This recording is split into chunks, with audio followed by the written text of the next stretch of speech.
थोडं आपल्या सगळ्यांचं माईक टेस्टिंग करायचं. आपल्या सगळ्यांचं दोन्ही हात असे आणि वर. भारत माता की जय. नाश्ता झालेला दिसत नाही, आवाज मोठा. भारत माता की जय. जिजाऊ जयंती आहे ना. मी आज या सभागृहामध्ये मला खूप आनंद झाला हे बघून की कदाचित या देशातल्या मुलींची संख्या या सभागृहात जास्त आहे, मुलांची कमी आहे. तर मला एकदा भविष्यातल्या जिजाऊंचा आवाज सगळ्यांना ऐकवायचा आहे. तर सगळी मुलं चूप बसतील, फक्त मुली घोषणा देतील, भारत माता की जय. यापेक्षा मोठा आवाज येऊ शकतो. काही जण वाय दिस अशा बसलेल्या होत्या, त्याच्यामुळे त्यांनी पण फार जास्त बॅकफूटला जायचं कारण नाही. आपण आपल्या देशाचा जय जयकार करतो. म्हणून आता सगळ्या मुली पूर्ण ताकदीने आपल्यामधनं पुण्यश्लोक देवी अहिल्या, राणी लक्ष्मीबाई, क्रांतीज्योती सावित्रीबाई फुले, MC मेरी कॉम, लता मंगेशकर सगळ्या बाहेर पडल्या पाहिजेत आवाजातनं. बोला भारत माता की जय. ऐकला आवाज सगळ्यांनी? मुलं म्हणतील तो आम्ही नेहमीच ऐकत असतो, चॅटवर ऐकत असतो. मुलांना कमजोर समजू नका, है ना. त्याच्यामुळे मुलांचा आता आवाज आपण सगळे ऐकू. वंदे वंदे. तसा एकूणच पुरुषांच्या आवाजाचा जो बेस असतो तो जास्त असतो, त्याच्यामुळे फार जास्त पुरुषांनी असं समजायचं कारण नाही की आमचा आवाज खूप मोठा आहे वगैरे. मंचावर उपस्थित एक मिनट, आप दोनों थोड़ा उन लोगों को दिखाई नहीं देता है, तो एक पीछे आकर यहाँ खड़े रहो और तुम यहाँ ऊपर से खड़े रहो. यहाँ इधर आ जाओ Shiva. We should not cause inconvenience to people. मंचावर उपस्थित अनेक मान्यवर आहेत. सगळ्यांचं नाव घेणं मला शक्य नाही, याबद्दल क्षमा मागतो. माननीय प्रदीप नाईकजी जे उपाध्यक्ष आहेत MESचे, आणि माझे मित्र जे कॉस्मॉस बँकेचे डायरेक्टर आहेत आणि ज्यांनी खूप थोडक्यामध्ये उत्तम मार्गदर्शन केलं असे सचिन आपटेजी, आणि बाकी सगळे मान्यवर, सभागृहामध्ये उपस्थित सर्व भगिनी आणि बंधूंनो. आज राष्ट्रीय युवा दिवस म्हणून आपण सगळेजण साजरा करतो. स्वामी विवेकानंदांच्या नावाने केलाच पाहिजे. पण स्वामी विवेकानंदांनी अनेक वेळा असं म्हटलेलं आहे की छत्रपती शिवाजी महाराज हे माझे एक प्रेरणा स्रोत आहेत म्हणून. एका कुठल्या तरी बैठकीमध्ये शिवाजी महाराजांच्या बद्दल एक व्यक्ती काही निगेटिव्ह बोलू लागला, तर स्वामीजी चिडले आणि त्यांनी त्याला खूप झापलं की तुला माहीत नाही शिवाजी महाराज कोण होते आणि त्यांच्याबद्दल तुझी कमी माहिती असल्यामुळे तू असं बोलतोयस, आणि भरभरून महाराजांबद्दल बोलले. त्या छत्रपती शिवाजी महाराजांच्या केवळ मातोश्री नाही, तर त्यांच्या एका अर्थाने सर्वार्थाने गुरु अशा गुरुस्थानी असणाऱ्या, त्यांना घडवणाऱ्या एका मल्टी टॅलेंटेड पर्सनॅलिटीचा देखील आज जयंतीचा दिवस असतो. म्हणून ज्याप्रमाणे हा दिवस राष्ट्रीय युवा दिवस म्हणून साजरा केला जातो, त्याप्रमाणे हा दिवस संपूर्ण देशभरामध्ये युवती प्रेरणा दिवस म्हणून देखील साजरा केला गेला पाहिजे. Do you agree with me? If that yes is there, then the claps and that yes should be loud. Do you agree with me? Yes. आपण नेहमीच, मला असं वाटतं की पुरुष प्रधान संस्कृती आहे आणि त्याच्यामुळे आपण सहजपणे अशा गोष्टी विसरून जातो, आणि ते आपल्या हिताचं नाही, आपल्या देशाच्या हिताचं नाही. आपल्या देशामध्ये महिलेचं अनन्यसाधारण महत्त्व आहे, आणि हे अगदी भारताच्या जन्मापासनं, हिंदू संस्कारांच्या जन्मापासनं आहे. म्हणजे अगदी थोडक्यात सांगायचं तर ज्यावेळेला पुरुषांची नावं ठेवली जातात, या देशामध्ये पुरुषांची नावं ठेवली जातात, त्यावेळेला काही नावं कशी असतात, राधेश्याम नाव असतं. आधी राधा असते मग श्याम असतो. सीताराम नाव असतं. आधी सीता असते मग राम असतो. जानकी वल्लभ नाव असतं. आधी जानकी असते मग वल्लभ असतो. लक्ष्मी नारायण नाव असतं. आधी लक्ष्मी असते मग नारायण असतो. म्हणजे आमच्या देशाचा संस्कारच आहे की महिला प्रथम. आणि त्याचबरोबर आपल्याला हेही माहिती असलं पाहिजे की पुरुषांची नावं ठेवताना पत्नीच्या नावानी पती ओळखला जातो. पतीच्या नावानी पत्नी ओळखली जात नाही. या देशामध्ये रमापती असतात, उमापती असतात, लक्ष्मीपती असतात. आणि शंकराचा जय जयकार आपण कसा करतो? पार्वती पतये हर हर महादेव करतो ना. पार्वतीचा पती, रमाचा पती, उमाचा पती, लक्ष्मीचा पती. पुरुषाची ओळख त्याच्या पत्नीमुळे आहे. असा हा भारत देश आहे. आणि या भारत देशाची जी ओळख आहे जगामध्ये ती भारत माता म्हणून आहे, भारत पिता म्हणून नाहीये.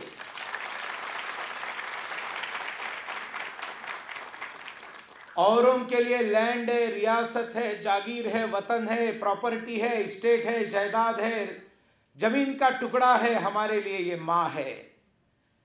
चाइना के नसीब में चाची भी नहीं है, अमेरिका के नसीब में आंटी भी नहीं है. आणि म्हणून या देशाला भारत माता म्हटलं जातं.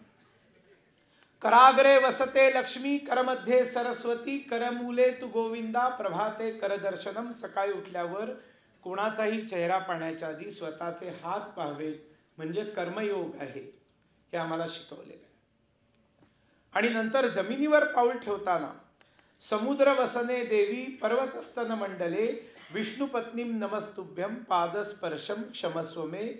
तू नारायणी आहेस आणि त्याच्यामुळे तुझ्यावर पाय ठेवताना मी तुझी क्षमा मागतो. असं जमिनीला आई मानलं जातं. हे भारतात सगळीकडे मानलं जातं. मी नॉर्थ ईस्टमध्ये 25 वर्ष काम केलेलं आहे. मेघालयामध्ये मी 8 वर्ष पूर्ण वेळ तिथे राहून काम केलेलं आहे. तिकडची भाषा मी बोलू शकतो. म्हणजे तिकडे देशभक्तीपर गाणं म्हणायचं असेल तर आरी लाका जोंग अन्यम लाका जोंग हाकजा जोंग फांग आडेम बुनसिन फाला खायंगा हा का पृथ्वी हाकजा जोंग फांग आडेम बुनसिन. कळलं सगळ्यांना मी काय बोललो? हे मेघालयाचं देशभक्तीपर गीत होतं. ही भाषा तिथे जाऊन शिकून तिथे राहून मी अनेक कामं केली. ते सांगण्याचा आत्ता वेळ नाही. पण त्या समाजामध्ये देखील धरतीला आई मानतात. नागालँडमध्ये देखील धरतीला आई मानलं जातं. ते ट्रायबल्स आहेत. त्यांची व्युत्पत्ती कुठे असं बरंच मानववंशशास्त्र काही काही सांगतं. सगळं खरं याचं मानायचं कारण नाही. पण देशाला आई मानणं, भूमीला माता मानणं हे आम्हाला हजारो वर्षांपासून शिकवलेलं आहे. याचं कारण ग्रेटफुलनेस हा आमच्या समाजाचा सगळ्यात महत्त्वाचा कॅरेक्टर आहे, महत्त्वाचा गुण आहे. ज्याच्यामुळे आपल्याला काही ना काहीतरी मिळतं त्याचं आपण उतराई असलं पाहिजे. We should be grateful to that person who has given something to us. हे सिम्पल याच्यामधली बॉटम लाईन आहे की तुम्हाला जे काही मिळतं ते सगळं धरती मातेकडनं मिळतं. अँड डोंट किल हर. तिची हत्या करू नका. आणि हत्या करायची नसेल तर तिला आई माना. एक काळ होता देशामध्ये मोठ्या प्रमाणावरती सर्व इकॉनॉमी भारताची ही गाय आणि बैल गोवंशावरती आधारित होती. म्हणजे गायीच्या सगळ्या गोष्टी उपयुक्त होत्या. आजही आहे. त्रिकालाबाधित सत्य आहे. तुम्ही करा नाही तर करू नका. पण गायीच्या शेणाने सारवलेलं गावातलं घर थंडीमध्ये उबदार असतं आणि गरमीमध्ये थंड असतं. तुमच्याकडे असं कुठलंही मटेरियल दुसरं मिळू शकत नाही केमिकल की जे हे चमत्कार करू शकतं. आणि त्याच्यापासनं बनलेले मेडिसिन्स वगैरे आता ते इंटरनॅशनली चमकत आहेत. त्यांचं आता सायंटिफिक त्यांचं महत्त्व लक्षात येते. पण आमच्या पूर्वजांना आधीपासनं माहीत होतं. आणि म्हणून ज्या गायीच्या दुधावर सगळा देश वाढतो ती गाय आमची आई आहे. कारण ग्रेटफुलनेस आहे. म्हणून भारत माता की जय का म्हणायचं, भारताला माता का म्हणायचं, कारण तो ग्रेटफुलनेस आहे. आणि आई जी आहे तिच्या प्रती सगळ्यात पहिल्यांदा प्रत्येकाने ग्रेटफुल असलंच पाहिजे. सगळ्यात पहिल्यांदा जी सकाळी घरी उठते, सगळ्या घरासाठी ती जेवण बनवते, स्वयंपाक बनवते. नोकरी करणारी असली तरीही जॉब करणारी असली तरीही ती सगळ्या घराच्या खाण्यापिण्याची काळजी करते. सगळ्यात शेवटी ती झोपते, सगळ्यात शेवटी ती जेवते. सगळ्यांचं झालंय की हे पाहिलं की नंतर ती करते. आयुष्याच्या शेवटच्या क्षणापर्यंत मुलासाठी ती कमिटेड असते. आणि अशी आई, तिच्याप्रती आपण ग्रेटफुल राहणं, तिच्याप्रती आपण कृतज्ञ राहणं, हे आपलं सगळ्यात पहिलं कर्तव्य आहे. म्हणून ग्रेटफुलनेसचा सगळ्यात मोठा आदर्श आई आहे, म्हणजे माता आहे. आपल्या देशाप्रती आपण ग्रेटफुल राहिलं पाहिजे, म्हणून भारत माता आहे. म्हणून इन्स्टावरती कोणी विचारलं ना, व्हाय माता, तर त्यांना उत्तरं द्या ही सगळी. आपला भारत काय आहे, आपली भारतीय संस्कृती काय आहे, आपल्या भारताचा विचार काय आहे, हा आपण नीट समजून घेतला नाही. आणि कोणीतरी उगाचच काहीतरी प्रश्न टाकतं सोशल मीडियामध्ये आणि एकदम त्याच्यातनं हरहरून जायचं असं, आणि मग उत्तरं मिळाली नाही तर मग ते खरं मानायला लागायचं. अशा ट्रॅपमध्ये फसू नका. Go into depth, try to understand what is what. आणि मग अशा वेळेला एक परिस्थिती तुम्ही आठवून बघा देशाची कशी होती, की या देशामध्ये सगळीकडे बाहेरनं आलेल्या मुसलमानांचं साम्राज्य होतं. There was no single Hindu king in our country 400 years back. एकही हिंदू राजा नाही. आणि हे सगळे बाहेरनं आलेले होते. हे अत्यंत क्रूर होते, हे अत्याचारी होते. त्यांनी या देशामध्ये मोठ्या प्रमाणावरती तलवारीच्या बळावर रिलिजियस कन्व्हर्जन्स केलेली आहे. आणि म्हणून या देशामध्ये जर आज 20 कोटी मुसलमान असतील तर त्याच्यामध्ये किमान 19 कोटी मुसलमान हे मूळ भारतीय वंशाचे आहेत. त्यांच्या अंगामध्ये तुमचं आमचंच रक्त आहे, ते बाहेरनं आलेले नाही आहे. पण त्यांना त्या काळात तलवारीच्या आधारावरती मुस्लिम बनवलं गेलं आणि ते आता मुसलमान आहेत या देशामध्ये. ते मराठी बोलतात, तमिळ बोलतात, कन्नड बोलतात, असमिया बोलतात. अनेक ठिकाणी ते सणांमध्ये देखील साजरे होतात, सहभाग घेतात. पण हे त्यावेळेला झालेली कन्व्हर्जन्स आहे तलवारीच्या बळावरती. राम मंदिर बनतं आहे, 22 तारखेला भव्य कार्यक्रम आहे. इथे बसलेल्या मुलांना हे माहितीच नाही का हा विषय काय आहे, माहिती करून घेण्याचा प्रयत्नही नाही केलेला.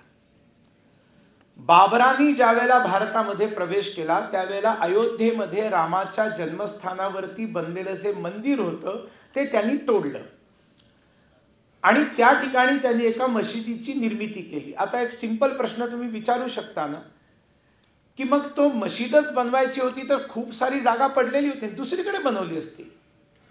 पण तुमची श्रद्धास्थानं जी आहेत, राम, कृष्ण, शिव, दुर्गा माता, ही सगळी तुमची श्रद्धेची केंद्र आहे. तुम्ही हमसे गुलाम आत, आप हमारे जूती से हो, आप हमारे नौकर हो, आप हमारे गुलाम हो. अब हम आप पर साम्राज्य, हुकूमत हमारी है, हे दाखवण्यासाठी, तुमचा अपमान करण्यासाठी काशी तोडलं, तुमचा अपमान करण्यासाठी मथुरा तोडलं, तुमचा अपमान करण्यासाठी अयोध्या तोडलं. राम, कृष्ण आणि शिव यांची भारतातली सर्वात जास्त पवित्र स्थानं जी आहेत ती अयोध्या, मथुरा आणि काशी आहेत. ती तोडण्याचं कारण काय? आणि त्याच्यामुळे ती परत मिळवणं याच्यामध्ये काही चूक नाही. 300 वर्ष होऊ देत, नाही तर 1000 वर्ष होऊ देत, अपमान असतो आणि अपमानातनं बाहेर पडणं हे आपलं कर्तव्य असतं. आणि 300 वर्ष लढाया चालू होत्या त्या मंदिरासाठी. 300 वर्ष कायद्याची लढाई चालू झाली आणि विश्व हिंदू परिषदेने ते एक आंदोलन म्हणून हातात घेतलं. भारतीय जनता पक्ष एक पार्टी म्हणून त्याच्यामध्ये सहभागी झाला. आणि सगळा इतिहास मी सांगत बसत नाही, पण आपण सगळा तो समजला पाहिजे. आणि फायनली सुप्रीम कोर्टाने वर्डिक्ट दिलं. आर्किओलॉजिकल एव्हिडन्सेसच्या आधारावरती त्यांनी ते वर्डिक्ट दिलं की तिथे जे खोदकाम झालं, खालनं मूर्त्या बाहेर पडल्या, खालनं सगळ्या प्रकारचे एव्हिडन्सेस बाहेर पडले. कारण या लोकांनी काय केलं होतं, ही मंदिरं तोडली आणि तुमचा इन्सल्ट करण्यासाठी खड्डे करून त्या मंदिरांचा मलबा तिथे गाडला आणि उसके ऊपर मस्जिद की तामीर की गई. ते त्यांनी त्यावेळेला जे केलं ते आता आर्किओलॉजिकल एव्हिडन्सेस म्हणून आपल्याला लक्षात येतं. तिथे मंदिर एक्झिस्ट करत होतं. सुप्रीम कोर्टाने डिसिजन दिला आणि भव्य राम मंदिर 22 तारखेला बनतं आहे. आपल्या सगळ्यांचं राष्ट्रीय कर्तव्य आहे, धार्मिक नाही. It's our national duty to attend that programme in some nearby temple, जिकडे व्हिडिओ कॉन्फरन्सिंगवरती ते दाखवलं जाईल. प्रभू रामचंद्र श्रीलंकेला जिंकून ज्या वेळेला परत आले, अयोध्यावासियांनी दिवाळी साजरी केली. पुन्हा हा दिवाळीचा दिवस आहे की 400 वर्षांनंतर रामलला आपल्या जन्मस्थानी स्वतःच्या घरामध्ये प्रवेश करतायत, स्वतःच्या जन्मस्थानी स्वतःच्या वास्तूमध्ये प्रवेश करतायत. आणि म्हणून पुन्हा एकदा त्या दिवशी दिवाळी झाली पाहिजे म्हणून सगळ्यांनी आपल्या घरावरती 4-5 पणत्या सगळ्यांना दिसतील अशा पद्धतीने लावल्या पाहिजे. कारण हे आमच्या स्वाभिमानाचा विषय आहे. हा हिंदू मुसलमान भांडण लावण्याचा विषय नाहीये. Muslims of this country should and must understand, भारतामध्ये राहिल्यावरती भारत काय आणि त्यांचे पूर्वज कोण होते. बाबर त्यांचा पूर्वज नव्हता, राम त्यांचा पूर्वज होता. ते कन्वर्ट झालेले आणि त्याच्यामुळे त्यांनी आपल्या पूर्वजाचा म्हणजे रामाचा आदर ठेवला पाहिजे. प्रार्थनेसाठी त्यांनी जरूर मशिदीमध्ये जावं. 2 things are totally different and separate. आणि त्याच्यामुळे हा विषय का निघतो तर या अशा भयंकर परिस्थितीमध्ये देशामध्ये ज्या वेळेला कोणी विचारच करत नव्हतं की आपलं स्वतःचं काही साम्राज्य असू शकतं, त्यावेळेला जितके मराठा सरदार होते किंवा महाराष्ट्रातले सरदार होते किंवा राजपूत सरदार होते, हे सगळे इस्लामी सल्तनतीची मनसबदारी करत होते. त्यांना देखील असं वाटलं नाही की मराठा आणि राजपूत लढतायत, एकमेकांचं रक्त सांडतायत. कोणासाठी? एकीकडनं औरंगजेबासाठी आहे, दुसरीकडनं आदिलशहासाठी आहे, तिसरीकडनं निजामशहासाठी आहे, चौथीकडनं कुतुबशहासाठी आहे. आणि हे लढत होते मैदानावर, हे लढत होते, राज्य ते करत होते. नो वन थॉट ऑफ दिस. विचारच नाही केला. मुलं तर सगळ्या सरदारांना झाली, फक्त शिवाजी महाराज नाही झाले, शहाजी राजांना सगळ्यांना मुलं झाली की. पण त्यांच्या आयांनी हा विचार नाही केला की भारतामध्ये हिंदवी साम्राज्य, हिंदूंचं साम्राज्य झालं पाहिजे. हा विचार एका आईनी केला आणि ती जिजामाता होती. म्हणजे ती प्रखर देशभक्त होती. शी वॉज ए विजनरी लेडी. आणि अशा परिस्थितीमध्ये तिने आपल्या मुलाला ग्रूम केलं, लहानाचं मोठं केलं की बाळा तुला लढायचं आहे. म्हणजे आपल्या मुलाला लढायला सांगितलं. याचा अर्थ कधीही लढाईत मृत्यू येऊ शकेल हे तिला माहिती होतं. Knowing this but for my country his sacrifice is needed if required. हा विचार जिजाऊच्या मनामध्ये अशा काळात होता की ज्या वेळेला पुरुष कोणी विचार करत नव्हता, कोणी स्त्री विचार करत नव्हती. दिल्लीश्वरोवा जगदीश्वरोवा अशाच विचारात जनता होती की दिल्लीमध्ये जो आहे तोच राजा, आता तोच ईश्वर आहे आमचा. म्हणून जिजाऊचं महत्व आहे. Apart from a great lady, आपल्या मुलाला शिवाजी बनवणं. शिवाजी महाराजांच्या एकमात्र गुरु जर कोणी असतील तर त्या एकमात्र गुरु या राजमाता जिजाऊ आहेत. आणि त्याबरोबर in his absence she use to run the administration excellently. She was a great administrator. She was a just. ती न्यायाधीश होती, ती जज होती. ती अत्यंत कोमल मनाची महिला होती. गरिबांना सरकारच्या योजना मिळण्यामध्ये लाल फितीचा त्रास होऊ नये यासाठी रेग्युलरली तिने इन्स्ट्रक्शन्स पास केलेले आहेत. हिस्टॉरिकल एव्हिडन्सेस आहेत की गरिबाला काही मिळायचं असेल त्याला त्रास नाही झाला पाहिजे, त्याचं काम ताबडतोब झालं पाहिजे. आज ज्या लाथा खाव्या लागतात गरिबांना कुठल्याही सरकारचं काही बेनिफिट घ्यायचं असेल तर, भ्रष्टाचार जो होतो ती त्याच्या विरुद्ध होती. भ्रष्टाचार हा पूर्वापार चालत आलेला आहे. ती मानुष्याची एक टेंडन्सी आहे. ती योद्धा होती. शिवाजी महाराज संकटात असताना ती तलवार घेऊन निघाली, मी लढायला येते. When I travel across the country, मी सगळी राज्य 5-5 वेळा पालथी घातलेली आहे देशाची. As national secretary of BJP काही राज्यांमध्ये 15-15 वेळा गेलो. आणि जेव्हा जेव्हा मी सांगतो मी पुण्याचा आहे त्याला ते मला विचारतात की यस आपके महाराष्ट्र की जो महिला है वो धोती जैसा साड़ी पहनते हैं ना. मतलब हाँ वो धोती जैसी साड़ी पहनती है, उसको नौवारी कहते हैं. End you know why? Because they were warriors. Horse riding करायचं असेल तर तुम्ही 5 वारी पातळानी नाही करू शकत. 9 वारी साडी घातली, घोड्यावर टांग मारली, तलवार घेतली आणि लढायला जावं लागलं. लढावं लागायचं म्हणून त्यांचा तो पेहराव आहे. वाघाच्या जबड्यात घालुनी हात मोजिते, दात जात ही अमुची, पहा चाळुनी पाने पाने अमुच्या इतिहासाची. जिवंत वीर तर लढले लढले, नवल काय ते घडले, धडा वेगळे शीर झाल्यावर धडते अवघे लढले, मुरारबाजी म्हणती त्याला अमर कथा ही त्याची, पहा चाळूनी पाने पाने अमुच्या इतिहासाची. आपल्या महाराष्ट्राचा इतिहास सांगणारं हे जे काव्य आहे याच्यामध्ये पुरुष काय पण स्त्रियाही रडल्या, पुरुष काय पण स्त्रियाही लढल्या म्हणताना सगळ्या देशाचा आढावा कवी घेतो. पुरुष काय पण स्त्रियाही लढल्या, परंपरा ही अमुची, तुम्हा काय ठाऊक ती लढली वीरांगना झाशीची, दाभाड्यांची उमा ती लढली चेन्नाम्मा कित्तूरची, पहा चाळूनी पाने पाने अमुच्या इतिहासाची. चेन्नई माहिती आहे, चेन्नाम्मा माहीत नाही, हे आमच्या देशाचं दुर्दैव आहे. आणि अशा पद्धतीने नऊवारी पातळ योद्धा महिला Jijamata was a warrior, multi talented personality. आणि का जिजामाता जयंती? साहेब मी सगळा विषय बदलला, तुम्ही मला सांगितलं तुम्ही हे बोला, पण मी तेच बोलतो जे माझ्या मनाला पडतं. आणि मला तुम्ही सांगा, या देशामध्ये सावरकर जयंती साजरी होते, या देशामध्ये नेताजी जयंती साजरी होते, या देशामध्ये गांधी जयंती साजरी होते, या देशामध्ये छत्रपती शिवाजी महाराजांची जयंती राज्याभिषेक साजरा होतो, या देशामध्ये धर्मवीर छत्रपती संभाजी महाराजांची जयंती आणि बलिदान दिवस दोन्ही साजरा होतो, या देशामध्ये महात्मा ज्योतिबा फुले यांची जयंती, डॉक्टर बाबासाहेब आंबेडकर यांची जयंती आणि अशा असंख्य जयंत्या काउंट करून बघा, 98% आर मेल्स. आणि त्या ठिकाणी का या सगळ्या साजऱ्या करायच्या? साजऱ्या अशासाठी करायच्या की तिथे आता तुम्ही ऐकताय ना हे सगळं, तुम्ही काहीतरी घेऊन जाणार नाही इकडनं. आपले आपटेजी बोलले, मी बोललो, तुम्ही काहीतरी घेतलं, तुम्ही काहीतरी ऐकलं, एकदा ऐकलं, पण तुमच्या जीवनामध्ये ज्या वेळेला तुम्ही असे 50 वेळा कार्यक्रम अटेंड कराल, 5 वेळा विवेकानंद जयंती, 4 वेळा महाराजांची जयंती, तर जे ऐकाल त्याच्यातनं तुमच्या डोक्यामध्ये कंटेंट निर्माण होईल. त्याच्यातनं तुम्हाला कुठेतरी असं वाटेल की मी एका संकटात सापडलेलो आहे, कठीण परिस्थितीत सापडलेलो आहे, मला याच्यातनं निसटायचं आहे. Who is my ideal, who can be my ideal. मग तुम्हाला आग्र्याहून सुटका लक्षात येईल की कल्पना नाही करू शकत. अशा परिस्थितीतनं छत्रपती शिवाजी महाराज बाहेर पडले.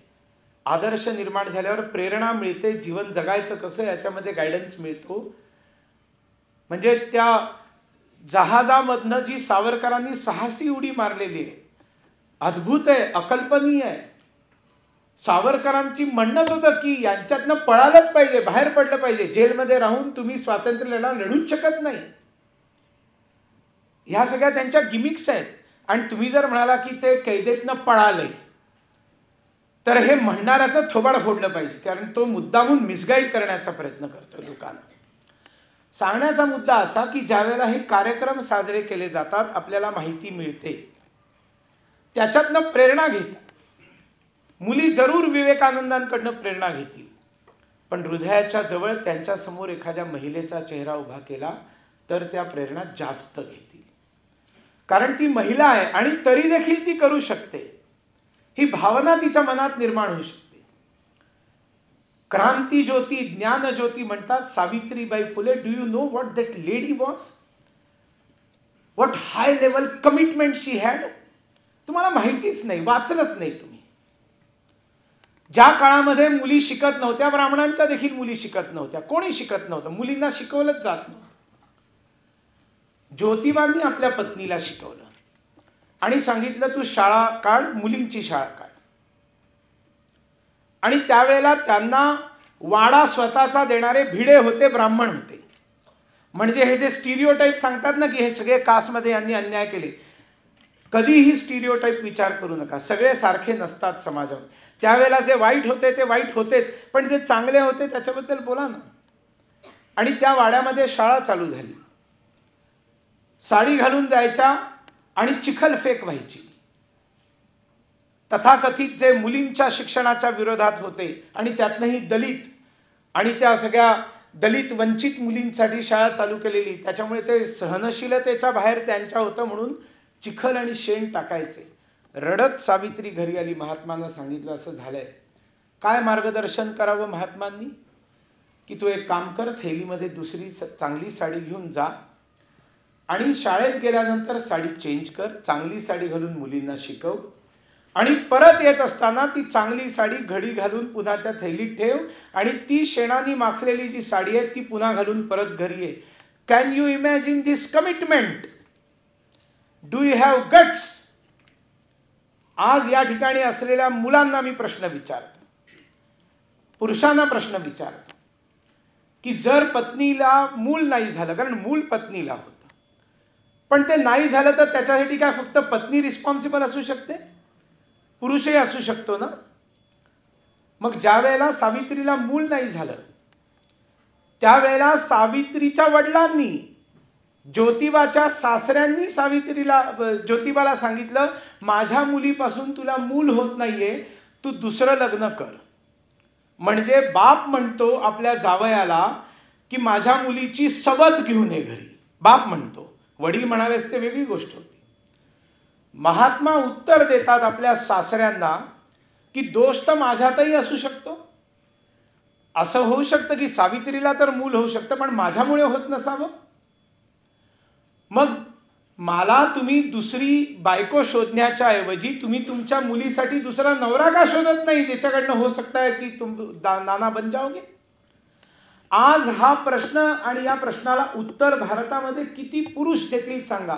मी तर तुम्हाला 250 वर्षांपूर्वीची गोष्ट सांगतो. नाही होत. म्हणून यांचे आदर्श डोळ्यासमोर आले पाहिजे. सावित्रीबाई खूप मोठी महिला होती, मी नाही बोलत सगळं तिच्याबद्दल, पण म्हणून जोपर्यंत या देशाच्या 50% आबादी, 50% जनता महिला आहे आणि इतकं आमचं महात्म्य महिलांचं आहे. ब्रह्मदेवाचं जे मंत्रिमंडळ आहे, एज्युकेशन डिपार्टमेंट सरस्वती मातेकडे, आम्ही आज सरस्वती वंदना केले. या कुंदेन ऋतुषारहा रत्वला. Education minister since inception of our Hindu संस्कृती, Hindu school of thought, Saraswati ही ज्ञानाची देवता आहे. Lakshmi is finance minister, Durga माता इज डिफेन्स मिनिस्टर, काली माता इज होम मिनिस्टर. सगळ्या इम्पॉर्टंट डिपार्टमेंट्स महिलांकडे आहेत आणि ह्यांचे डिपार्टमेंट्स चेंज होत असतात. त्यांचे डिपार्टमेंट बदललेले नाहीत आणि भविष्यात बदलण्याचाही काही स्कोप नाही. त्वमेव माताच पिता त्वमेव आम्ही म्हणतोय. तू आधी आई आहेस आणि नंतर माझा बाप आहेस. आम्ही गणपती समोर आरती म्हणतो, फर्स्ट यू आर मदर. एखादा संत जो पुरुष असतो तो वात्सल्याच्या, करुणेच्या, आत्मीयतेच्या, प्रेमाच्या सर्व बांधांना तोडून महान स्तरावरती ज्या वेळेला निघून जातो त्यावेळेला आमच्या देशामध्ये त्या पुरुषाला माऊली म्हणायला सुरुवात करतात, आई म्हणायला सुरुवात करतात. कुठल्याही महिला संताला पिता म्हणण्याची परंपरा नाही आमच्या इकडे. आम्ही ज्ञानेश्वर माऊली म्हणतो, आम्ही श्री समर्थ माऊली म्हणतो. तर आईच्या लेवलला निघून जातो, म्हणजे सर्टनली आई आणि महिलेची लेवल वर आहे. पण या देशामध्ये असंख्य त्रुट्या आमच्याकडे आल्या, त्या आम्ही नाही आणल्या. हे घुंगट विंगट सगळं आमचं नाहीये. हे सगळं त्या इस्लामच्या आक्रमणानंतर आले. अविश्वास, पळवून नेणं दुसऱ्याच्या बायका, आपल्या जनान्यात ठेवणं, आणि त्याच्यामुळे हे घुंगट नाही खोलूंगी सैया तोरे आगे वगैरे हे सगळं ते नंतर तिकडनं आलेलं आहे. तुम्ही रामायण बघा, तुम्ही महाभारत बघा, well researched serials from B.R. Chopra and Ramanand Sagar, जसं त्यावेळेला होतं तसं त्यांनी तुमच्यासमोर साकार केलंय. कुठेही सीतेनी घुंगट घेतलेला नाहीये, कुठेही कौशल्यांनी नाही घेतलेला, मंथरेनी नाही घेतलेला, कैकेयीनी नाही घेतलेला, द्रौपदीनी नाही घेतलेला. घुंगटाची प्रथाच नाही, पडदा नव्हताच. चेहरा छुपा लिया है किसी ने हिजाब में. आम्हाला हिजाबाची गरज नाही, आम्हाला हिजाबाची गरज नाही. आणि त्याच्यामुळे आम्ही सगळ्यांनी लक्षात ठेवलं पाहिजे, आमचं काय महान आहे ते आम्हाला माहिती असलं पाहिजे. आमच्या देशामध्ये महिलेचं सौंदर्य लपवण्याची गोष्ट सांगितलेली नाहीये, पुरुषांना संयमात राहण्याला शिकवलेलं आहे. हे आमचे संस्कार आहेत. आणि मग स्वामी विवेकानंद ज्या वेळेला खूप मोठे फेमस झाले शिकागोच्या धर्मसंसदेमध्ये, त्यावेळेला ते युरोप अमेरिकेची कल्चर होती. अनेक सुंदर मुले अशा खुर्च्यांवरनं धडाधड उड्या टाकत आल्या to kiss the hands of Swami Vivekananda. त्यांची परंपरा आहे. त्यावेळेला एस्कॉर्ट करून स्वामीजींना बाहेर काढावं लागलं. आणि नंतर एक अत्यंत सुंदर युवती, अमेरिकन युवती स्वामीजींना भेटायला आली. आणि त्यांनी स्वामीजींना विचारलं, Swamiji will you marry me, माझ्याशी तुम्ही लग्न कराल का? स्वामीजी म्हणाले, कशासाठी? तर ती म्हणाली की तुम्ही तेजस्वी आहात, तुम्ही प्रचंड बुद्धिमान आहात, तुम्ही टॅलेंटेड आहात, तुम्ही सुंदर आहात, तुम्ही बलवान आहात, मी पण सुंदर दिसते. आपल्याला जी संतती होईल ती तुमच्यासारखी टॅलेंटेड, तुमच्यासारखी सुंदर, तुमच्यासारखी पर्सनॅलिटीचा मुलगा मला पाहिजे. I want son like you and that is why I request you to marry me. Swami Vivekananda क्षणात उभे राहिले, म्हटले इतनी छोटी बात है. आणि जाऊन त्या मुलीच्या पायाशी बसले, म्हणाले, ले हो गया मैं तेरा बेटा, तुमको मेरे जैसा बेटा चाहिए था ना. हा भारत आहे, हे हिंदुत्व आहे, हे आमचे संस्कार आहे. आणि असे संस्कार का निर्माण झाले आमच्यामध्ये? कारण ही परंपरेपासून आमची शिकवण आहे. आमच्याकडे ड्रेसवरनं माणूस डिसाईड होत नाही त्यांनी काय घातलेलं आहे आणि काय नाही. त्याच्या चारित्र्यावरनं, त्याच्या व्यवहारावरनं आम्ही माणूस डिसाईड करतो की तो बरोबर आहे का चूक आहे, चांगला आहे का वाईट आहे. स्वामीजींचा ड्रेस, स्वामीजींच्या खडावा पायातल्या, एका ट्रेनमधनं अमेरिकेत प्रवास करत होते, एका ठिकाणून दुसऱ्या ठिकाणी. शेजारी एक इंग्रज बसला होता, थोडासा उद्धट होता, उर्मट होता. त्यांनी त्यांना म्हटलं, hey what dress you are wearing, काय आहे हे? बघ आमचा कसा सूटबूट आहे. स्वामीजींनी त्याला एकच गोष्ट सांगितली की तुमच्या देशामध्ये टेलर डिसाईड करतो की हा माणूस कसा आहे, आमच्या देशामध्ये आमचा व्यवहार डिसाईड करतो तो माणूस कसा. आमच्या देशात कॅरेक्टर डिसाईड करतं, तुमच्या इकडे टेलर डिसाईड करतो. हा डिफरन्स आहे दोन्ही देशांच्या विचारांचा. काय चपला घातल्यास म्हणाले, शूज वगैरे घाल. स्वामीजींना म्हटलं आता याच्याशी वाद घालण्यात काय अर्थ नाही, शांतपणे झोपून गेले. तो जरा जास्तच उर्मट होता, त्यांनी त्यांच्या खडावा पायातल्या ज्या बाजूला ठेवलेल्या त्या उचलल्या आणि खिडकीतनं बाहेर फेकून दिल्या. स्वामीजींनी थोड्या वेळाने जाग आली, त्यांनी बघितलं पादुका नाही आहेत. लक्षात आलं की ह्याच माणसांनी बदमाशी केली. दुसरं काही स्कोपच नाही ना, म्हणजे कुत्रं बित्र नव्हतं ना की ते उचलून कोणीतरी घेऊन गेलं होतं. तर त्यांनी शांतपणे, तोपर्यंत त्याला झोप लागलेली होती, त्याच्यामुळे त्यांनी जो पाठीमागे कोट अडकवून ठेवलेला होता, स्वामीजीने शांतपणे तो कोट उचलला आणि खिडकीतनं बाहेर टाकून दिला आणि बसून राहिले. त्याला जाग आली, कोट शोधायला लागला. चोर के दाढी में तिनका, चोराच्या मनात चांदणं. त्याच्या लक्षात आलं की ह्यांना कळलं मी खडावा फेकून दिल्या म्हणून त्यांनी माझा कोट काहीतरी केलेला आहे. म्हणजे a man, where is my coat? Swamiji म्हणाले की probably your coat has gone out of the train to search my chappals.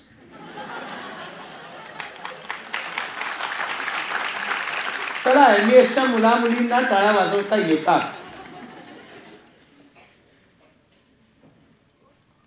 त्यांनी सांगितलं की तुम्हाला व्यायाम करण्याची, सामर्थ्यवान होण्याची त्यांनी शिक्षा दिलेली स्वामी विवेकानंदांनी. बोटीच्या डेकवरती ज्या वेळेला त्यांना एक माणूस हिंदू धर्माच्या विरोधात बोलायला लागला तर इंटेलेक्च्युअली स्वामीजींनी त्याला उत्तरं दिली. पण तो ज्या वेळेला अदवा तदवा बोलायला लागला, तो ऐकायलाच तयार नव्हता, त्याला काही लॉजिक शिवाय बोलायला लागला आणि उगाचच हिंदू धर्माला शिव्या द्यायला लागल्या. त्यावेळेला स्वामीजींनी त्याला धमकावलं. तो म्हणाला, जसं आमच्याकडे हे आहे ना, ज्ञानाची शक्ती आहे ना, तसं आमच्याकडे शक्तीचं ज्ञान देखील आहे. If we have power of knowledge then we have knowledge of power as well. आणि त्यांनी सांगितलं, याच्यापुढे एक शब्द जरी तू काढलास ना तर उचलून तुला फेकून देईन डेकावरनं. बघितलेस माझे मसल्स काय आहे?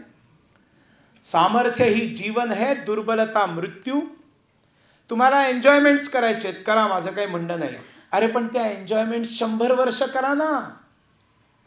ते कशाला 50 वर्षात संपायचं, कशाला 30 वर्षात संपायचं, कशासाठी आत्महत्या करायची, कशासाठी फ्रस्ट्रेशन आणायचं, कशासाठी ड्रग्सच्या आहारी जायचं, कशासाठी सिगरेट प्यायची, कशासाठी दारू प्यायची, दुसरा पितो म्हणून. हा काय बोलतोय? What is wrong in that?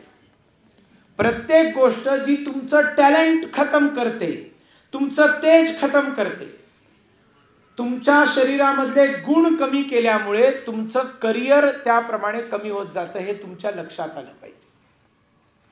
आणि एकदा तुम्ही एखादी लाईन ओढायला सुरुवात केली की मग ती किती दूर जाऊन थांबेल तुम्हाला त्याची गॅरंटी नसते. असंख्य जीवन बर्बाद झालेले या व्यसनांमुळे. आणि त्याच्या विपरीत योग करायला पाहिजे. आणि स्वामीजींचे विचार सगळ्यांना पटतील आणि झेपतील असं नाही. त्यांनी सांगितलं सत्यनारायणाची पूजा बंद करा आणि दरिद्री नारायणाची पूजा करायला सुरुवात करा. त्यांनी सांगितलं घरामधले सगळे देव गुंडाळून माळ्यावर ठेवा आणि फुटबॉल खेळायला सुरुवात करा. कारण घरातनं बाहेर पडा. तुमचं शरीर चांगलं असलं पाहिजे. Sound mind in sound body. शक्ती जी आहे ती अत्यंत महत्वाची आहे. समाजाची, संघटनेची, शरीराची शक्ती महत्वाची आहे. वनानी दाहतो वन्ने सखा भवती मरुतः स एव दीपनाशाय कृषे कस्याति सौहृदम. जंगलाचा जंगल जाळणारा जो अग्नी आहे त्याचा वारा मित्र बनतो आणि त्या अग्नीला पसरवण्याचा प्रयत्न करतो, मदत करतो. बरोबर आहे ना. जंगलात आग लागली, हवा आली की ती आणखीन वणवा पेटत जाते. पण तोच अग्नी दिव्यामध्ये आहे तिथे समोर. हाही अग्नी आहे आणि जंगलात लागलेला सुद्धा अग्नी आहे. तिथे वारा त्याला मदत करतो, इथे वारा आला तर हा दिवा विझून जाईल. का? याचं कारण हा कमजोर आहे, हा कृश आहे, हा थोडासा आहे. कृश जो असतो त्याचा मदत कोणी करायला येत नाही. म्हणून स्वामीजींनी शक्तीची उपासना सांगितली. स्वामीजींनी ज्ञानाची उपासना सांगितली. आपण सगळ्यांनी वाचलं पाहिजे. गुगलवर वाचायचं तर सोर्स बरोबर चेक करा आणि वाचा. महापुरुषांची चरित्र वाचा. तुम्हाला माझं आत्ता बोलणं ऐकल्यावर असं वाटलं नाही की आपल्याला जिजाऊ थोडी तरी वाचली पाहिजे, आपल्याला सावित्री महात्मा वाचले पाहिजे असं वाटलं नाही, किंवा आमचं हे मिस झालं असं वाटलं नाही. वाचलं पाहिजे. नेटफ्लिक्समधल्या सिरियल पाहण्याच्या ऐवजी आम्ही जर 4 महापुरुषांच्या चरित्रांना वाचलं या वयामध्ये तर तुमचं जीवन घडेल आणि नेटफ्लिक्सच्या सिरियल्स तुमचं जीवन बिघडवेल. Choice is your, ball is in your court. मला काय म्हणायचं, एखादी सिरियल बघायला हरकत नाही, एखादा मूवी बघायला हरकत नाही, पण सगळं तेच, रात्री उशिरापर्यंत तेच. उशिरापर्यंत मला एका सिंपल प्रश्नाचं उत्तर आणि सगळ्यांनी लाऊडली दिलं पाहिजे. मला सिंपल गोष्ट सांगा, तुम्ही स्मार्ट असला पाहिजेत का तुमचा फोन स्मार्ट असला पाहिजे? बोला तर. तुम्ही स्मार्ट असला पाहिजेत ना. जास्त स्मार्टफोन वापरणारा स्वतःचा स्मार्टनेस कमी करत जातो. Again choice is yours. मला काय म्हणायचं, शांतपणे 12 तास असे जीवनातले काढा की मी मोबाईलला हात लावणार नाही, काही बिघडणार नाही, उलट खूप भलं व्हायला सुरुवात होईल. मोठे सायकोलॉजिकल डिसऑर्डर्स निर्माण होत आहेत, भयंकर सायकोलॉजिकल डिसऑर्डर्स आणि प्रॉब्लेम्स क्रिएट होत आहेत या अनावश्यक स्मार्टफोनच्या वापरामुळे. ते खूप सोपं आहे, तिथे तुम्ही ट्रॅपमध्ये अगदी सहज फसू शकता. विवेकानंदांनी नॉलेज सांगितलेलं आहे. परशुरामाचं सुभाषित आहे, अग्रतश्चतुर्वेदः पृष्ठतः सशरधनु इदम ब्राह्मम इदम शास्त्रम शापादपि शरादपि. संस्कृत काय डेड लँग्वेज. कम्युनिस्टांनी सांगितलं, मी विश्वास ठेवला. केवढं सार त्याच्यामध्ये ठेवलेलं आहे. हे जे मी तुम्हाला म्हटलं ना की power of knowledge and knowledge of power, तुम्हाला ते खूप आवडलं असेल मला माहिती आहे, कारण तुम्हाला मी इंग्रजीमध्ये कॉइन करून सांगितलं ना. Yes, we have power of knowledge and knowledge of power as well. वा वा वा, कोणीतरी मोटिवेशनल ट्रेनरनी सांगितलेलं दिसतंय. हे जे मी म्हटलं ना, अग्रतः चतुर्वेदः, आमच्या हातामध्ये 4 वेद आहेत. पृष्ठतः सशर धनु, पाठीमागे धनुष्य बाण आहे. इदम ब्राह्मम इदम शास्त्रम, तुम्हाला आमच्याशी यायचंय, लढायला यायचंय, मुकाबला करायला यायचंय. तुम्ही या, तुम्ही नॉलेजनी मुकाबला करायला या, आमच्याकडे नॉलेज आहे. आणि जर तुम्ही नॉलेजनी मुकाबला करायला नाही आलात, तुम्ही जर शस्त्रांनी मुकाबला करायला आलात तर don't take us for granted. We are equally capable of power, knowledge of power. शापादपी म्हणजे बोलण्यानी आणि शरादपी म्हणजे बाणांनी, आम्ही दोन्हीनी समर्थ आहोत. तुम्हाला आज कोणीतरी कॉलेजमध्ये मोटिवेशनल ट्रेनर आणला आणि त्यांनी सांगितलं always try to upgrade yourself. Never downgrade yourself. You are only your friend and you are only your enemy. Enemy and friend lies in you. It is not outside of you. तुम्ही म्हणाला काय बोललं रे बाबा, ते solid बोललं. पण कोणीतरी संत सकाळी तुम्हाला भगवद्गीतेमध्ये सांगतो, उद्धरेत आत्मानाम आत्मानम नात्मानम अवसादयेत आत्मैव आत्मनो बंधू आत्मैव रिपुरात्मनाः. हे जे मी इंग्लिशमध्ये बोललो ते संस्कृतमध्ये भगवान कृष्णाने गीतेमध्ये सांगितलेलं आहे. ज्ञान असलं पाहिजे आणि कुठलं ज्ञान असलं पाहिजे याचाही चॉईस असला पाहिजे. स्वामी विवेकानंदांनी आम्हाला आणखीन एक गोष्ट सांगितली आहे, सोशल रिस्पॉन्सिबिलिटी. त्यांनी एक शब्द यूज केलाय, ट्रेटर, गद्दार. जर तुम्ही आपला वेळ समाजासाठी नाही दिलात, जर तुम्ही आपला वेळ गरिबांसाठी, शेतकऱ्यांसाठी, मजुरांसाठी आणि सगळ्या प्रकारच्या समाजामधल्या उपेक्षित घटकांसाठी नाही दिलात, तर यू आर ए ट्रेटर, तुम्ही गद्दार आहात. स्वामीजी असं का म्हणतात? ते म्हणतात कारण आत्ता तुम्ही ज्या पोझिशनमध्ये आलेले आहात त्याच्यामध्ये या सगळ्यांचं कॉन्ट्रीब्युशन आहे. फक्त आईवडिलांचं नाही आहे आणि आईवडील कमवतात त्या पैशाचं नाही आहे. कोविडनी आपल्या सगळ्यांना हे शिकवलं. कोट्यवधी रुपये घरात पडले, पण जेवण बनवण्यासाठी जर तुम्हाला फूड ग्रेन्स नाही मिळाले, तुम्हाला कोणी स्विगीवर पार्सल नाही आणून दिलं, तर त्या कोट्यवधी रुपयांना खाणार आहात का तुम्ही? नाही खाऊ शकणार. हे कोविडनी शिकवलं. आणि म्हणून आपल्याला जे काही आपण ज्या वायूमध्ये श्वास घेतो आहोत, आपण जे जेवण जेवतो ते कधीतरी विचार करून बघा ना की टोमॅटोची भाजी खूप छान वाटली, पण कधी शेतामध्ये गेलो का? त्या शेतामध्ये त्या शेतकऱ्याची काय समस्या आहे? टोमॅटोचं पीक त्यांनी लावलं आणि अचानक अवेळी पाऊस आला आणि ते पीक नासाडी झाली, तर त्याचं नुकसान होतं. लाभार्थी तुम्ही आहात, मग तो घाटा होतो त्याचा कोण भाग उचलणार? आमची जबाबदारी नाही. काय फक्त आम्ही परचेस करतो म्हणजे आमची पैसे दिले ना असं नाही होत. तुम्ही सुंदर सुंदर कपडे घालता, ते कपडे कुठल्या तरी फॅक्टरीत बनतात, तिथे मजुरांनी मेहनत केलेली असते, घाम गाळलेला असतो. एक दिवस त्यांनी ठरवलं नाही आम्ही बनवणार, तर काय कराल? येत आहेत तुम्हाला कपडे शिवता. त्याच्यामुळे या सगळ्यांच्या इन सबकी बदौलत आप यहाँ पर है, हम यहाँ पर है. परिसरातल्या अणुरेणूतून अविरत वेचून तेजाचे कण, रसगंधांशी समरस होऊन जीवन कमल खिलवावे, विकसित व्हावे, अर्पित होऊन जावे. सुंदर मी परी नच शोभेस्तव. आपण सुंदर आहात म्हणून आपण फ्लॉवर पॉट आहात का? म्हणजे महिलांनी यायचं कमी कपड्यामध्ये असं असं चालत यायचं आणखीन एकदम, आणि मग एक स्टॉपर म्हणून कोणतरी येऊन जाणार आहे. कसली स्टॉपर? स्टॉप दिस. हे सौंदर्य काय मंचावर दाखवण्याची गोष्ट आहे काय?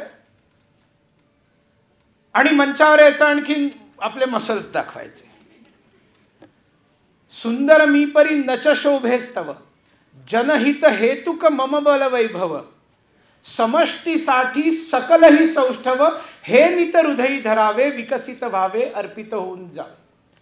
म्हणजे एक मुलगी रेल्वे ट्रेनमध्ये एकटी बसलेली असते, 4 गुंडे येतात, तिच्यावर बलात्कार करतात, 10 पुरुष बसलेले असतात, हातावर हात धरून बसतात. त्या मसल्सचा काय उपयोग आहे?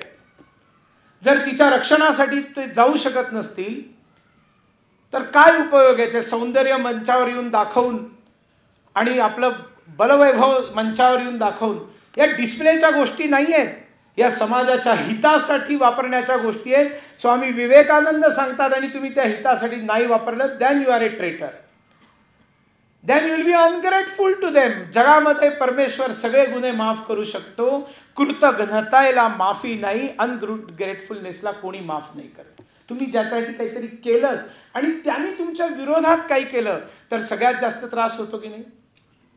अरे याच्यासाठी तर मी हे सगळं केलं आणि त्यांनी असं केलं. हा सगळ्यात मोठा दोष, हा सगळ्यात मोठं पाप, आणि त्याला कोणी माफ करत नाही.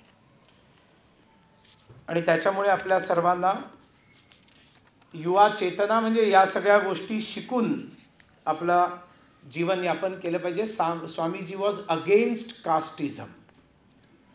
केरळमध्ये उतरले आणि एका मार्केटमध्ये जायला लागले तर एक माणूस बाजूला व्हा, बाजूला व्हा, बाजूला व्हा म्हणून डोक्यावर एक टोपली घेऊन पळत होता आणि त्याचा आवाज ऐकून सगळे जे होते ते असे एकदम असे बाजूला होत होते. विवेकानंदांनी विचारलं क्या हो रहा है?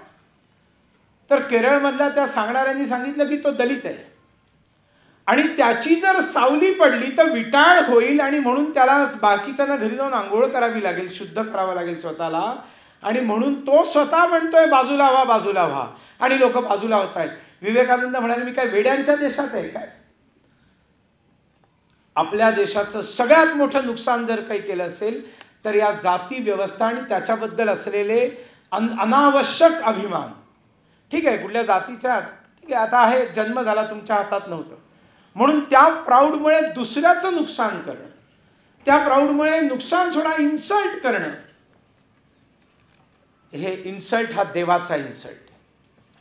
याच पुण्यामध्ये टिळक स्मारक मंदिरामध्ये सरसंघचालक बाळासाहेब देवरसांनी सांगितलं, if untouchability is not bad then nothing bad is there in this world. जर हे चुकीचं नाही तर मग जगामध्ये काहीच चुकीचं नाही. आणि ह्या सगळ्या चुका आपण सुधारल्या पाहिजेत. मी सांगतोय तुम्हाला पुण्यात रिअलायझेशन कदाचित नसेल ह्याचं, पण तुम्ही ज्या वेळेला बाहेर अजून खेड्यापाड्यामध्ये जाल ना, तुमच्या लक्षात येईल या प्रॅक्टिसेस अजून देखील आहे. आणि हा सगळा देश आपला, या देशाच्या कुठल्याही कोपऱ्यामध्ये एखादी घटना घडत असेल तर आमच्यामध्ये संवेदना असली पाहिजे, आम्ही प्रोटेस्ट केलं पाहिजे त्याच्याबद्दल. त्याला म्हणतात चेतना. आपण काय म्हटलंय, युवा चेतना दिवस. What is Chetna? सेन्सिटिव्हिटी, तुमच्यामध्ये असलेली संवेदना क्षमता, ती चेतना आहे. चूक झाली तर ऑन द स्पॉट त्याचा निषेध करणं, आणि कोणी चूक केले याची पर्वा न करता सत्याच्या बाजूनी साथ देणं. शेवटचा मुद्दा सांगून मी विषय संपवतो. आपण मोदीजींनी 5 आग्रह सांगितले, त्यांनी 9 अपील्स केलेले आणि सगळे विवेकानंदांच्या विचारावर चालणारे अपील्स. सगळ्यात पहिलं त्यांनी आपल्याला स्वच्छतेचा संदेश दिलाय, क्लीनलीनेस. भारत स्वतःच्या घरात स्वच्छ आहे, बाहेर पडल्यावर गलिच्छ आहे. हे चित्र संपवून टाकण्यासाठी नुसतं आपण आपल्या जीवनात पालन करून पुरेसं नाही, आपल्याला लोकांना भाग पाडावं लागेल स्वच्छतेसाठी. No one thought of open defecation in 5.5 villages of this country. 5.5 lakh गावं होती या देशामध्ये की लोक शौचाला बाहेर जाऊन बसायचे कारण टॉयलेट्सच नव्हती घरी. After 70 years of independence, one prime minister thought and he proudly told all globe that I have constructed 12 crore toilets in this country. 12 crore मी शौचालय बनवली, अभिमानाने सांगितलं. आणि त्या टॉयलेट्सना नाव काय दिले पंतप्रधानांनी? इज्जत घर. इज्जत घर, क्योंकि इज्जत लौटाई है.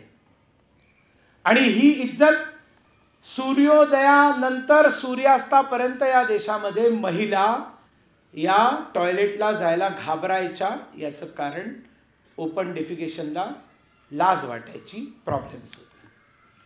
सॅनिटरी पॅडसाठी प्राईम मिनिस्टरला बोलावं लागतं, अवेअरनेस क्रिएट करावा लागतो, वेंडिंग मशीन्स बनवावी लागतात. आणि आज या देशात 5 कोटी सॅनिटरी पॅड्स सरकारला द्यावी लागतात 1 रुपयामध्ये, कारण महिलांमध्ये जागृती झाली पाहिजे, पुरुषांमध्ये जागृती झाली पाहिजे. आणि मग बॉलिवूड अत्यंत फालतू शब्द आहे, चरसी, गंजेडी आणि नशेडी लोकांचा शब्द आहे. हिंदी सिनेमा. हिंदी सिनेमामध्ये टॉयलेट एक प्रेम कथा बॉक्स ऑफिसवर सुपरहिट होऊ शकतो असा माहोल या देशात. मुली अशा निर्माण केल्या, तुझ्या घरी जर टॉयलेट नसेल तर लग्न मंडपामध्ये सांगितलं तुझ्याशी लग्न करणार नाही. पॅडमॅन नावाचा चित्रपट सुपरहिट होऊ शकतो. थीम काय? सॅनिटरी पॅड्स आहे. दिस इज अवेअरनेस. हे महिला सशक्तीकरण आहे. मोदीजींनी स्वच्छता सांगितली आहे. दुसरं सांगितलंय पाणी वाचवा.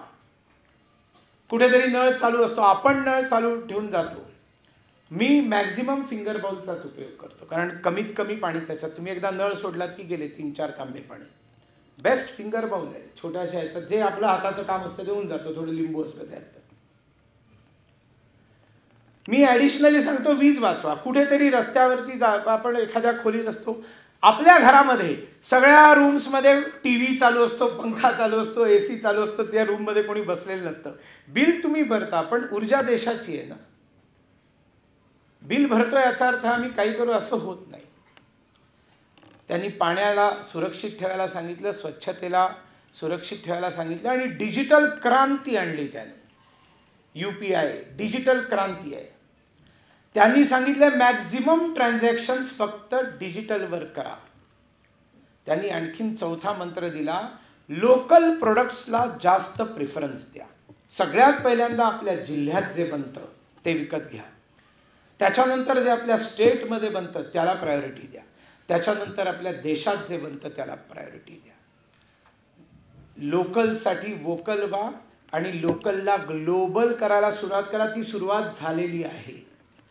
पण लोकलवरती एक जमाना होता की समोर सगळे फॉरेन गुड्स होते आणि ये इंडियन आहे नाही, ये फॉरेन काय, फॉरेन काय, आणि मग फॉरेन का म्हटल्यावर घेऊन जायचे. हळूहळू परिस्थिती अशी येते आहे, ये इंडियन है, अच्छा ये इंडियन है, फॉरेन का हाँ है, पड़ा हुआ है, काय को लेते हैं. चायनाचा आहे तर एकदम कन्फर्म आहे की 10 दिवसांमध्ये खतम होणार आहे, फ्रॉड आहे. लोकल प्रोडक्टसाठी भारत तेव्हा उभा राहील तुमच्या आजूबाजूला ज्या गोष्टी बनतात त्या तुम्ही विकत घेतलात की तो पैसा तिथेच राहील. देशात घेतलात देशात राहील, भारताची इकॉनॉमी वाढेल. आणि म्हणून मेक इन इंडिया आणि मेड इन इंडिया दोघांनाही प्रेफरन्स दिला. आज जगामधला सगळ्यात मोठा मोबाईल बनवणारा देश भारत बनायला लागलेला आहे. दुसऱ्या नंबरवर आहे आज. एकेकाळी नव्हतं, ते दुसरे देश बनवायचे, तैवान वगैरे. आता भारत बनवतोय. Make in India. तुम्हाला बनवायचं बनवा, भारतात येऊन बनवा, इकॉनॉमी आमची वाढेल. त्याच्यामुळे पाणी सांगितलं, डिजिटल ट्रान्झॅक्शन सांगितलं, स्वच्छता सांगितली, लोकल प्रोडक्ट सांगितलं. त्यांनी जैविक शेती सांगितली की जास्तीत जास्त ऑर्गॅनिक फार्मिंग करा. त्यांनी पहिले देश बाद में विदेश सांगितले. पर्यटनाला जायचे, टुरिझमला. एवढा सुंदर भारत आहे, किती सुंदर. त्यांनी पहिल्यांदा लक्षद्वीपचा एक ट्विट केला आणि तिकडे मालदीवचे 12 वाजले. आपला भारत इतका सुंदर आहे, का हा न्यूनगंड आपल्यामध्ये. स्वित्झर्लंड जाएंगे, अरे शिलाँगला जा ना. शिलाँग किती सुंदर आहे, मी राहिलोय तिथे 8 वर्ष. चेरापुंजी बघायला जा, मौसिनराम बघायला जा, बोमडीला बघा, तावांग बघा, मेसुकी बघा, अनिनी बघा, दापोरिजो बघा, झिरो बघा, अरुणाचल प्रदेश बघा, कोहिमा बघा, डिमापूर बघा, मायरांग बघा, इम्फाळ बघा, आयझॉल बघा. इतकं सुंदर शहर आहे आयझॉल. कमी खर्चात होईल, आनंद येईल खूप. आणि नॉर्थ ईस्टचा टेररिझम संपुष्टात आलाय.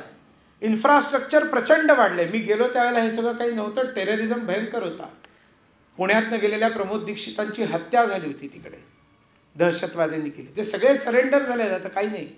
जा नॉर्थ ईस्ट बघायला जा, अंदमान निकोबार बघायला जा, किती सुंदर आहे. महाराष्ट्रात इतकी सुंदर स्थान आहे, ती जाणं बघायला आली. पहिले देश बाद में विदेश.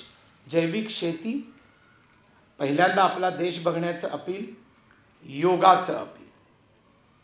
नियमितपणे योगा करा. इंटरनॅशनल योगा डे करून त्यांनी खूप मोठं काम केलं.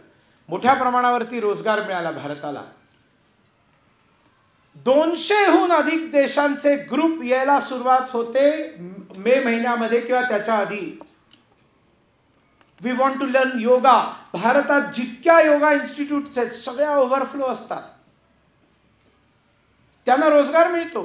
परत गेल्यानंतर तिथे योगाचा प्रचार करतात. जगानी मनानी योगाला स्वीकारलंय. इंटरनॅशनल योगा डे झाल्यानंतर आपल्या सगळ्यांनी योगा केलं पाहिजे. प्राणायाम. मी 2 इम्पॉर्टंट गोष्टी इंटरेस्टिंग सांगतो. आपल्याला देवानी जन्म दिला त्यावेळेला आपल्याला एक कोटा फायनल करून दिला की तुमच्या जीवनात तुम्ही इतके श्वास घेणार. हे तुमचं जीवन इतक्या श्वासांचं आहे. आपटे साहेब, नाईक साहेब, हे तुमचं जीवन इतक्या श्वासांचं आहे. हा कोटा देवानी दिलेला आहे तुम्हाला. आता तुमच्यावर आहे की ते श्वास लवकर लवकर घेऊन संपवून टाकायचं का. तुम्ही एवढासा श्वास घेता, तुमची फुफ्फुसं एवढी मोठी आहे, एवढासा श्वास घेता आणि तुम्ही दीर्घ श्वसन करणं प्रत्येक वेळेला. ज्या वेळेला तुम्ही एकटे असाल, इव्हन आता सुद्धा यूटिलाइज संपूर्ण तुमचे जे फेफड़े है उनको पूरा काम में लाओ. प्राणायाम, दुसरं काही नाही, हाच प्राणायाम आहे. योगामध्ये एक मोठा भाग प्राणायाम आहे. तेवढं जरी केलं तरी पुरेसे आहे. दिवसामधनं 15 मिनिटं दीर्घ श्वसन केलं 15 मिनिटं कपालभाती केलं तर इट इज ऑल्सो योगा. आणि तुम्ही योगा केला तर नथिंग लाईक दॅट. पण मोदीजींनी आपल्याला जे सांगितले त्याच्यामधला 7वा आग्रह योगा आहे आणि 8वा आग्रह मिलेट्स खाण्याचा आहे. मोठा अनाज. खरं तर गहू वगैरे भारताचा नाही, ते दशकांपूर्वी बाहेरनं आमच्यावरती हळूहळू थोपून ती फूड हॅबिट आमच्यात आणली. अदरवाईज ज्वारी, बाजरी, नाचणी, जव हे सगळं. आणि तुम्ही कुठल्याही डॉक्टरशी कन्सल्ट करा, तो तुम्हाला एका क्षणात सांगेल की these are the best diets. शतायुषी व्हायचं तर हे सगळं खा, अगदी नक्की. मोदींनी सांगितलं. आणि या 9 गोष्टींमधल्या 8 गोष्टी झाल्यावर शेवटची गोष्ट सांगितली आहे की एका कुठल्या तरी गरीब परिवाराला सगळ्यांनी दत्तक घ्या. दत्तक घ्यायचं म्हणजे त्यांना पैसा नाही द्यायचा, त्यांच्याशी मैत्री करायची. एक गरीब, उपेक्षित, दलित, वंचित, पीडित कुठलीही एक फॅमिली घ्या, तुमचा मित्रच असेल, मनापासून मैत्री करा, त्याच्या घरी जायला सुरुवात करा. आणि त्याला मोदींनी 700हून अधिक योजना या देशाला दिलेल्या आहेत. हा सगळ्यांना आपल्याला अपील आहे की आपण आपल्या स्मार्टफोनमध्ये नमो ॲप डाउनलोड करा आणि मराठीमध्ये, इंग्लिशमध्ये, तमिळ, तेलुगू भाषा, सगळ्या भाषांमध्ये सर्व योजना तुम्हाला बघायला मिळतात. Become beneficiary of that. It is not a question of political party. It is for your welfare. It is for your welfare schemes are there. त्या काही कोणा एका पार्टीच्या लोकांसाठी नाहीत, सगळ्या देशासाठी त्या योजना आहेत. त्या अवेल करा. वोट ज्याला द्यायचं आहे त्यांनी त्याला द्या, तो प्रश्न नाही आहे. पण स्कीम्स आहेत. स्टार्टअप इंडिया आहे, स्टँडअप इंडिया आहे. इथे बसलेल्यांना मी फक्त स्टँडअप इंडिया सांगतो. कुठल्याही ब्रँचमध्ये जा, प्रत्येक मुलीला 75 लाखाचं लोन मिळू शकतं विदाऊट कोलॅटरल गॅरंटी. अगर तुम्ही प्रोजेक्ट रिपोर्ट परफेक्ट सबमिट केलात तर तुम्हाला स्टँडअप इंडियाचं 75 लाखाचं लोन तुम्हाला नवीन बिझनेस चालू करायला मिळू शकतं. या देशात हजारो महिलांनी घेतलेलं आहे, तुम्हाला माहितीच नाही. कारण तेच chat, hi dear, how are you, WhatsApp, हे तुम्ही ते hi dear, how are you आणि हाय बेब्समध्येच सगळं जीवन निघून जाणार. हे बघा ना, याच्यामुळे तुमच्या जीवनामध्ये विकासाचा प्रकाश येईल.